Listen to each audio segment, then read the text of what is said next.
Good morning YouTube.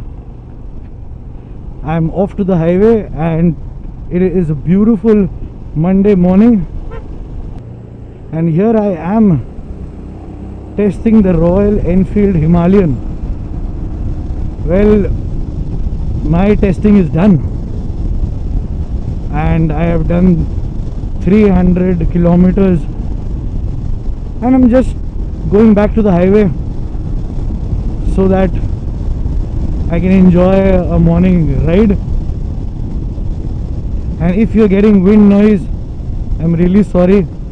My new mic is on the way, and probably from next time you will see better videos with much more better audio clarity. So bear with me for this time. There is no proper adventure tourer in India for this, which compares to this motorcycle. And see this.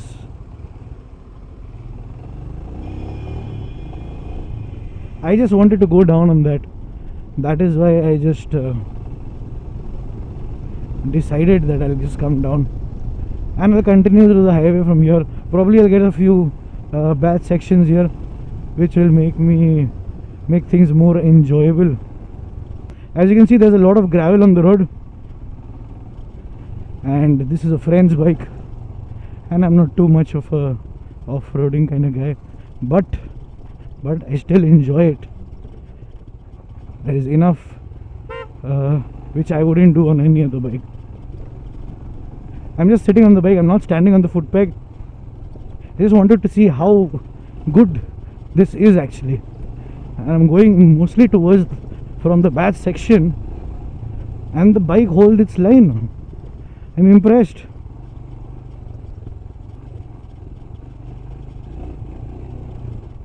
Very good. I'm at first right now, just shifted to second, and these dual purpose tires do really good in this scenario.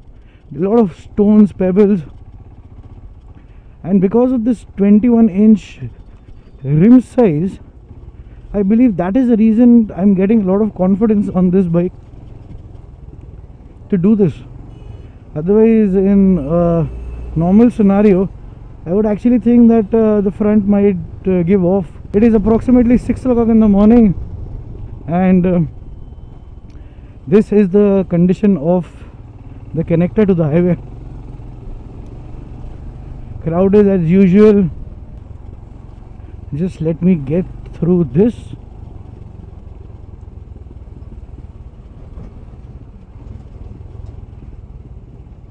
Yes, and the rear just slide, but I'm confident on this bike. This bike is meant for a little bit of sliding here and there.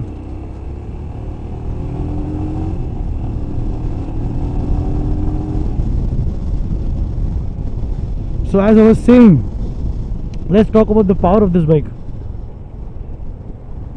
Well, the bike is 24.5 bhp. Yes, it's disappointing, huh? Well, this is even 411 cc. Yikes. And the numbers really don't match up. I know that. I too, before test riding this motorcycle, was expecting the bike to be close to what, 30 bhp at the least, thinking the fact that this bike is, come on, 400 cc, man. But I expected a little too much from Royal Enfield. But as I said in my previous videos and reviews, power is not everything. If the bike does what it's designed for, we have a winner.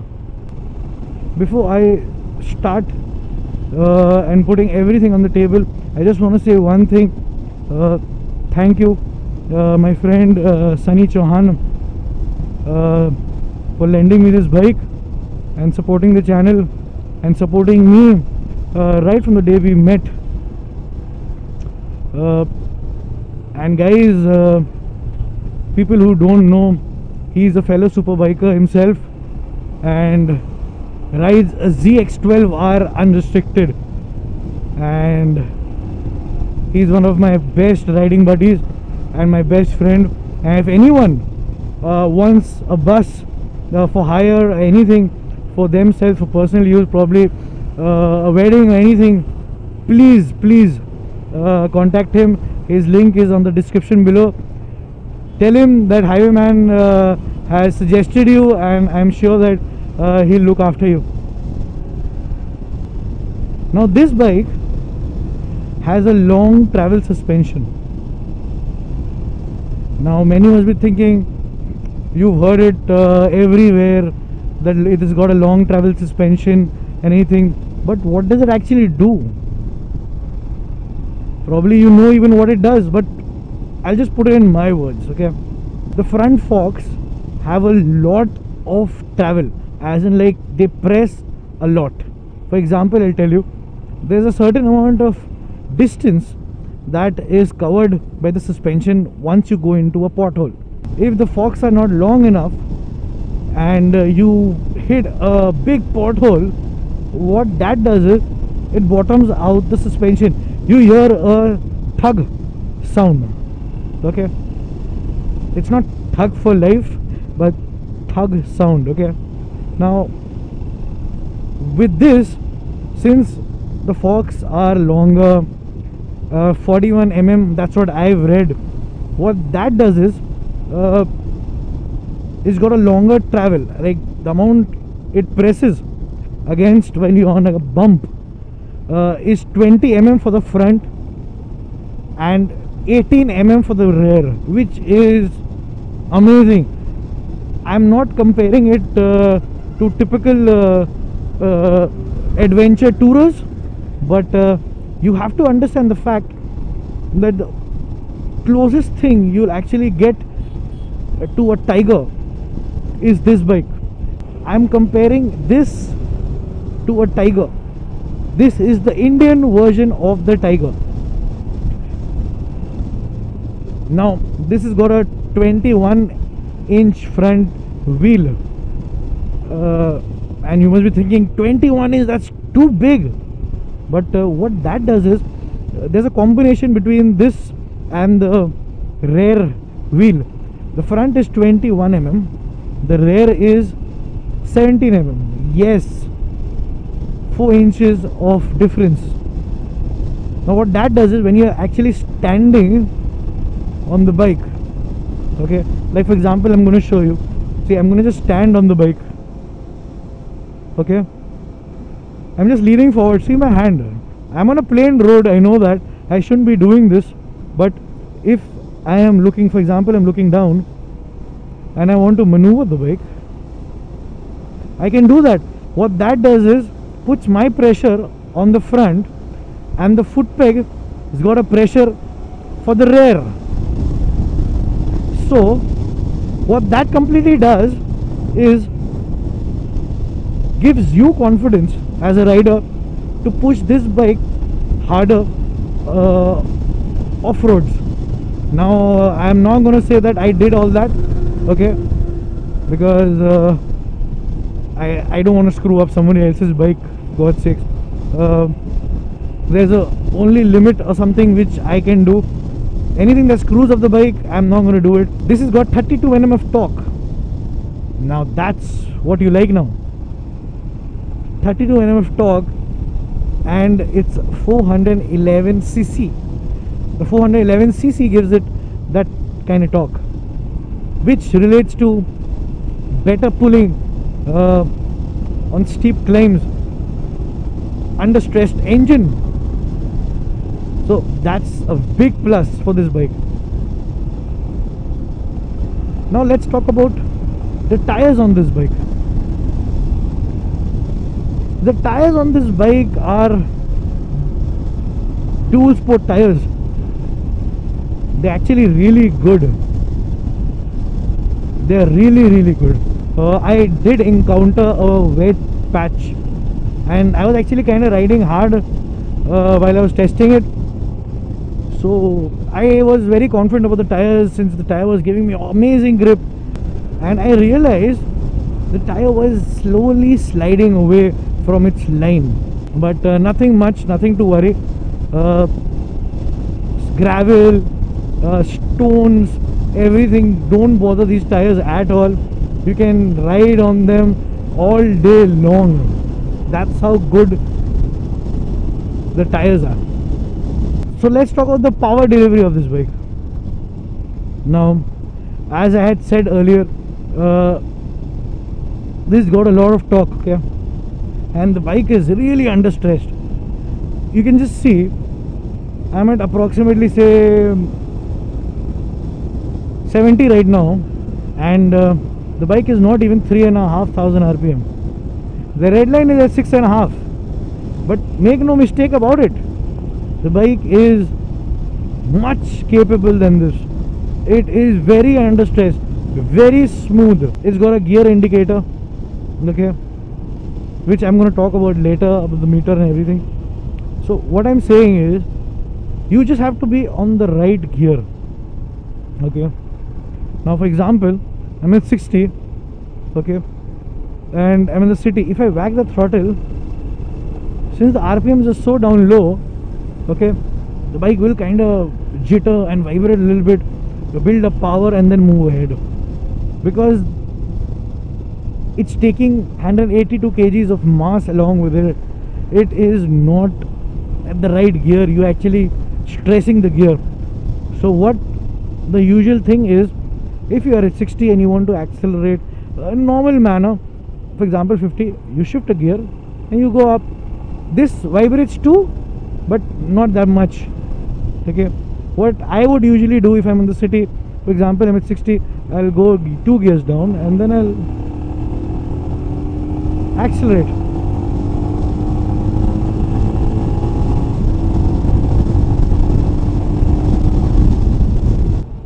So passing is not a problem if you are the right gear. You just have to get used to the motorcycle. Motorcycle is very capable. It's a highway muncher, for God's sakes. It is a bike which you can actually go anywhere in India, man. You can do anything with it. The price it's launched at, it's what, probably what, 1,55,000 ex showroom Mumbai, okay, if I'm not correct. Probably what, 4-5,000 more, that's about it. It's under 1,60,000 ex showroom, which is very good for a bike which is so capable and is named the Himalayan and is meant for the Himalayans. So example, now I'm going to tell you, I'm at approximately 80-85 right now. I'm a shade above 4,000 RPM. That's how under stress the bike is. You can actually cruise all day long and the bike is butter smooth, okay. For example, I want to cruise at 100, okay, I'm at a shade under 5,000 RPM and I can go all day long with this. I can go all day long with this. That's how composed the motorcycle is. I cannot make you understand how good the bike sounds when actually on a higher gear and high RPMs. The bike actually sounds really good. The exhaust sound of this bike is nothing like the thumping sound you expect from a Royal Enfield, but it's got a very throaty sound to it and I like it.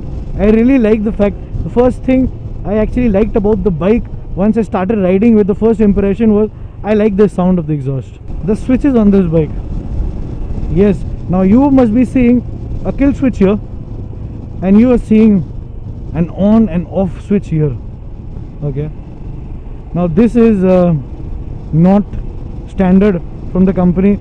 My friend has put aftermarket fog lamps on this, so that's the switch for that.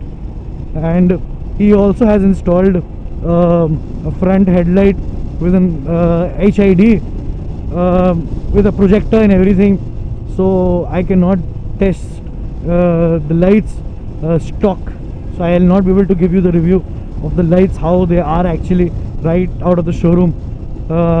Really sorry on that, but trust me guys, I get these bikes from friends and supporters, so I can't demand more than that, and I'm very blessed to have friends and supporters like that who trust me with their machines and don't think twice before giving me the bike.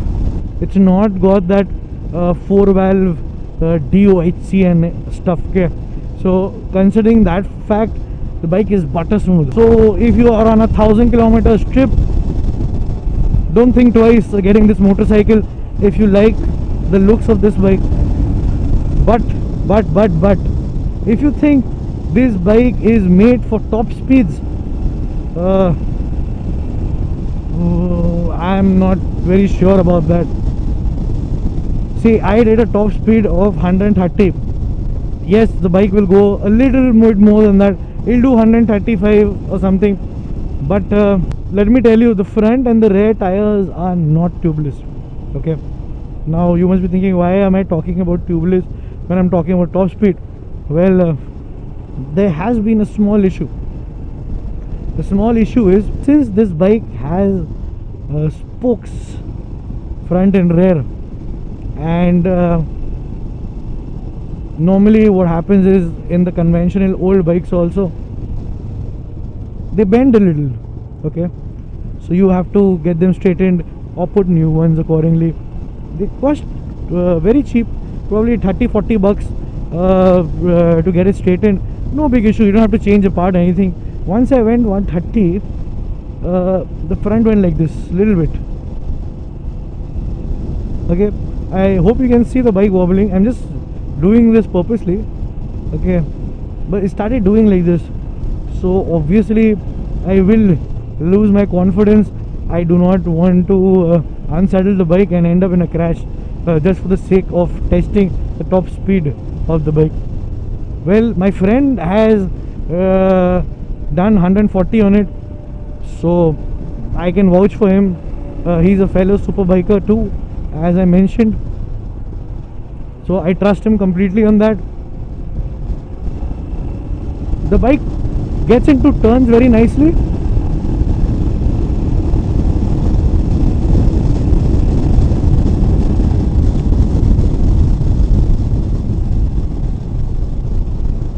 The bike wants to dive into turns very nicely.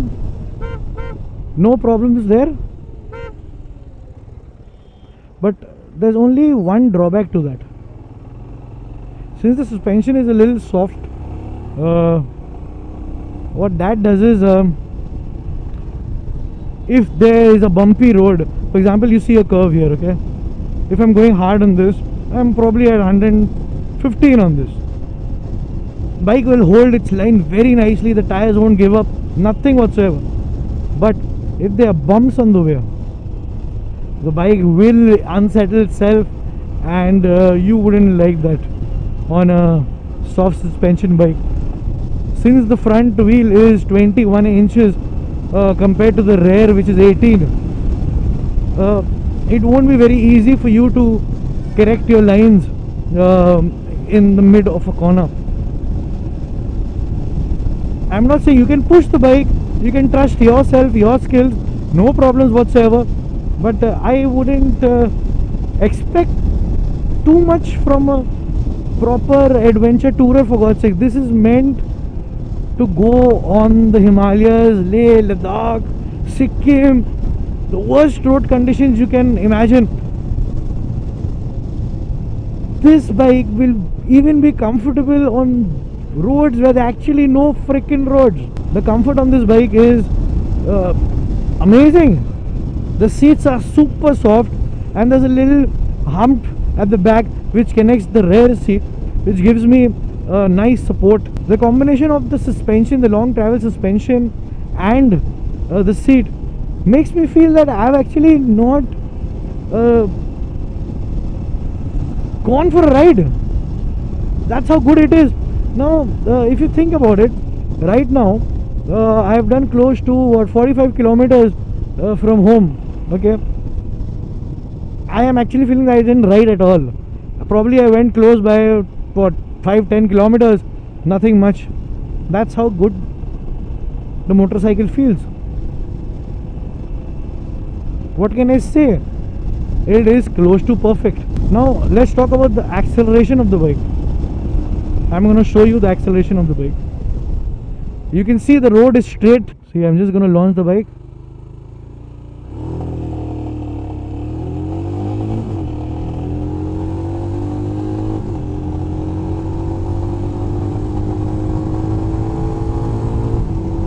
So that was the 0 to 100 for you guys. I hope that was helpful,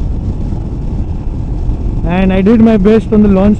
This bike does not like to be launched and raced like this, so I just did it for the heck of doing it, because I do it on all the bike and I love dragging motorcycles.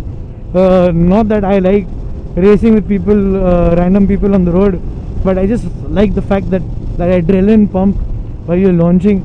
I really like that. This is the Royal Enfield Himalayan, and I'll just give you an overview of the bike. See how it looks. See, these are the projectors which my friend has installed. He actually wanted more light out of it. These are the fog lamps he actually installed, which look kind of good.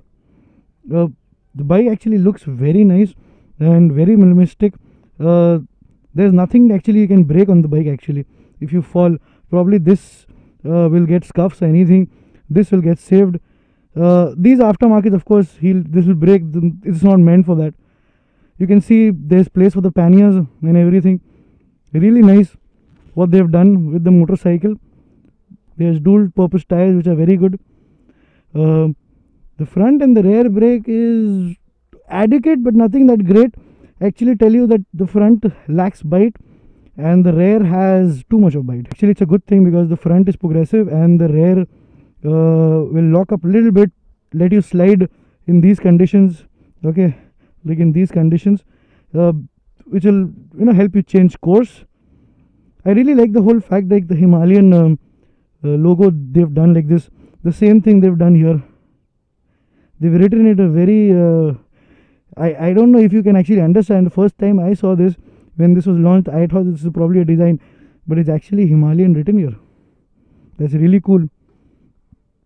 You can actually put panniers here, which I think they were supposed to offer, but I don't know if they offer or not. A nice tall windscreen, a nice place for the guards and everything. You can pack your baggage and everything. This is the mileage of the motorcycle, and this is purely my way of riding. I ride hard, I bash the bike. You'll actually get way better than me. Next, is it value for money? Absolutely, this is value for money. No problems whatsoever. So now I'll make you hear the exhaust sound.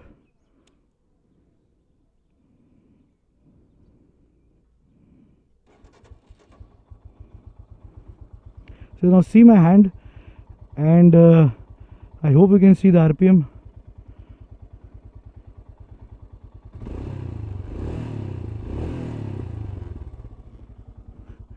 Now I'll make you hear the exhaust sound.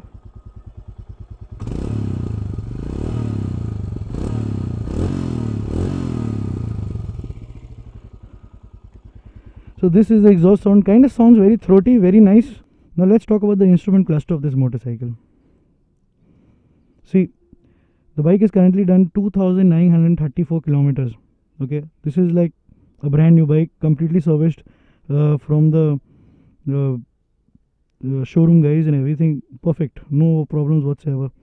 Now this got all the indicators and everything. This is a hazard light, you can see. The RPM 6,500 is the red line. Top speed is 160. Of course, it does not do that.